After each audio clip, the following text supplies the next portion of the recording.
There's always a feeling you get when you know something's not right, especially in a TV show. Especially in that show. It's creeping up on you. I think that's why the best directors are making Cape Fear, because fuck me, this show is like, it's got me turning me corner. It's got me checking me out for a serial killer that isn't there. Like, I'm looking around corners I don't need to look around. I'm looking for Max Cody. This is done really, really, really well. It's so good. I'm gonna watch the film soon, but I watched episode 2, and I can't remember what it was called, but I'll find out. And so it's all about Zach, really. So Zach comes home. He's not eating his toes anymore. He just had some real food instead of his own skin. He's okay-ish. This girl that is like twisting his mind, talking into his, whispering sweet nothings into his ear. She doesn't exist. She's just a man. Probably Max trying to weasel his way into the family. Take down the weakest one first. That being the one with mental health issues, as it seems. And that's Zach. But I can remember the good parts of this. It's all coming back to me now. Like, I watched it twice and fell asleep both times, and then like the third time I just skipped through it, and then I just watched the end of it before, so I vaguely remember it. In the hospital, she sees him. Oh yeah. So the police go to his house, or wherever he is. He busts out the wardrobe like he's playing hide and seek. Come and get me, copper. Starts swinging. You know, going fucking double lariat on these coppers' ass, but it doesn't work. He started throwing out the accusation that I didn't know you were police. Brother, there's fucking blue flashing lights, red and blue flashing lights right in front of you, in front of the fucking wardrobe you were in. Of course you knew they were police. Anyway, they nick him, take him to hospital because they beat him up a little bit. They broke his finger. And the doctor's like, okay, I'm going to do it now. So he just goes, do you know what, I'll just do it myself. Clicks it back into place himself. But a couple minutes before this, Anna Bowden sees him. She's like, oh, what's he doing here? She listens to the cops, listening in to the conversation that he's having. Can't really remember what he was saying, but it's more focusing on her. So she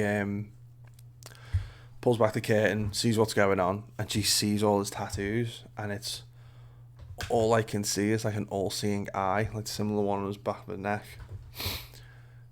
And they're really like very weirdly placed, like on a large section of his back, and then like one on his neck. Sort of like cover-up tattoos, but really bad prison art tattoos. But just again, creepy. Just very, very fucking creepy. The very first scene in the second episode, he was beating the shit out of prisoners, and he was getting the shit beat out of him. But he picked up a magic dumb kettlebell and started swinging it like goddamn Tarzan. Killed one of them and then killed his mate, and I think he maimed the other one, or couldn't kill the third one because he passed out because he took a kettlebell to the fucking Swede. So half his head is possibly not there. Like the left side of his brain is just mishmash. So Anna's in the hospital because of Zach, and then that's when he coughs up his like middle toe, which was fucking horrible. Apparently you can bite your little toe off. Well, apparently you can bite one of your toes off by the joint. It's like a baby carrot.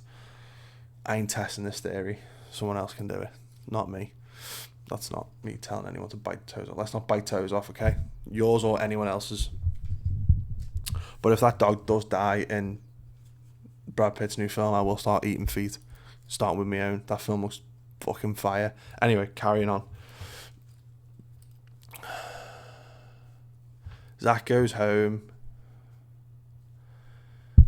He starts. I can't remember if he has like a little Barney with his sister or whatever. Like little arguments. I don't think so, but that starts later on because she has a friend around while he's in the hospital. She tries to make out with a friend. The friend's like, "Whoa, hold on, sausage. I'm not gay. Sorry."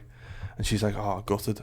That happened, and then Zach, she finds where Zach was passed out or drugged up to the eyeballs on this couch inside the construction part of the house, like the house that the contractor's supposed to be extending.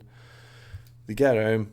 Mummy pulls a fast lawyer trick on him and gets him to open his phone by the face scan by saying, "What's this picture?" And opens the phone like she's goddamn fucking Gandalf.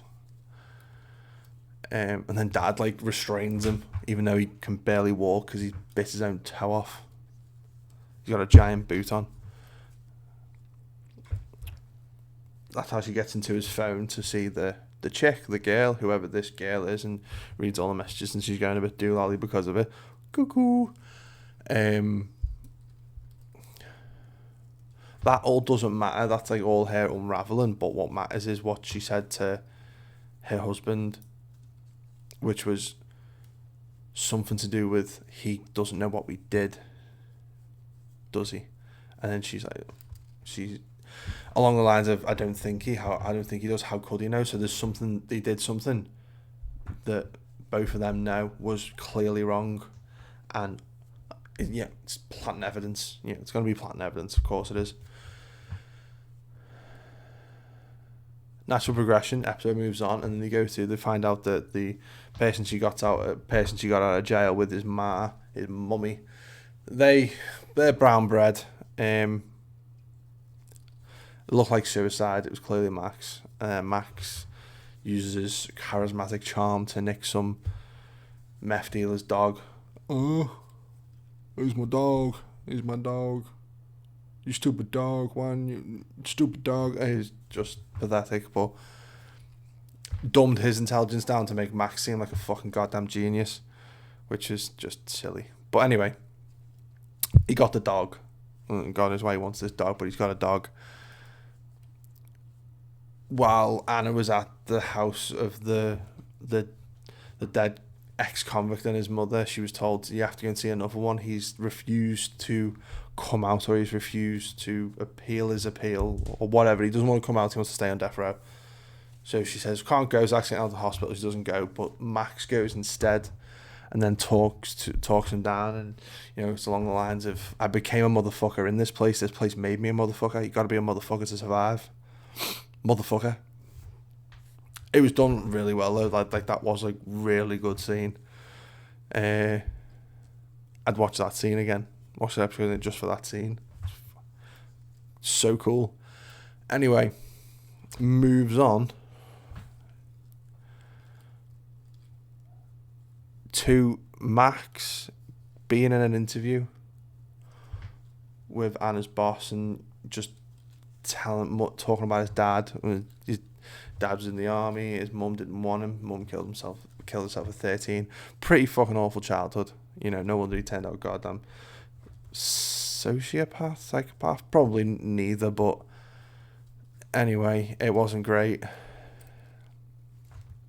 He's then at a real estate house or an open house and says, "I'm going to buy it." And the realtor's like, "Can you afford it? You've just come out of prison. I know who you are." And he's like, "Don't worry about money. Don't worry about money, bitch. Don't worry about money." But has he got any money?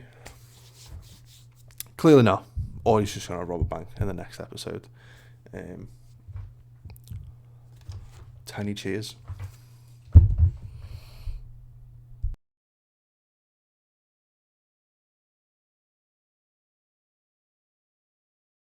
Thanks for watching.